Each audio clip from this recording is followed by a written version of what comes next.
Hi அன்பானவர்கள் அனைவருக்கும் அன்பான வணக்கங்கள். பார்த்தீங்கன்னா இந்த ஒர்க்குக்கு வந்தேன் நான். ஸோ சாப்பிட்டுட்டு பார்த்தீங்கன்னா கதவை பூட்டி போடுவாங்க.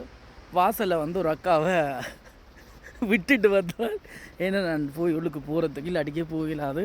உங்களுக்காக தான் வந்திருக்கிறேன். பார்த்தீங்கன்னா ஸோ பியூட்டிஃபுல்லாக இருக்குது. ரொம்பவும் ஒரு ரசிக்கக்கூடிய விஷயம். இந்த டைம் கிடைக்காது. பாலும் இந்த இடத்து தான் வரும். ரொம்பவும் நல்லா இருக்குது. இந்த மரத்தை பார்த்தீங்கன்னா ரொம்ப அழகாக இருக்குது பார்க்கவே. ஸோ ஹாப்பியாக இருக்குது, ரொம்ப சந்தோஷமாக இருக்குது மனசுக்கு. இப்படி ஒரு டைம் உங்களுக்கு கிடைக்குமா அப்படின்னு தெரியாது. கிடைக்கிற நேரம் வந்து இதை நான் சூஸ் பண்ணிக்கொள்வேன், மிஸ் பண்ண மாட்டேன். ஏனென்றா இயற்கை எங்களுக்கு கொடுக்குற ஒரு வரம், அதனை நான் நினச்சிக்கொள்வது. இயற்கை வடிவாக ரசிப்பேன்.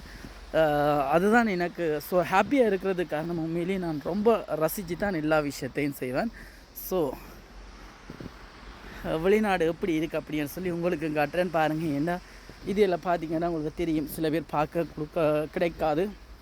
எனக்கும் சில விஷயங்கள் பார்க்க கிடைக்காது. இருந்தாலும் அந்த இடத்துல என்ன இருக்கோ அதை பார்த்து ரொம்ப ஸோ ஹாப்பியாக என்ஜாய் பண்ணலாம். நல்லா இருக்குது. இந்த மரத்தை பாருங்கள் எப்படி இருக்கு. சூப்பராக அட்டகாசமாக இருக்குது. இன்னும் ஒரு அழகான வீடியோவில் சந்திக்கிறேன். பாய் பாய்.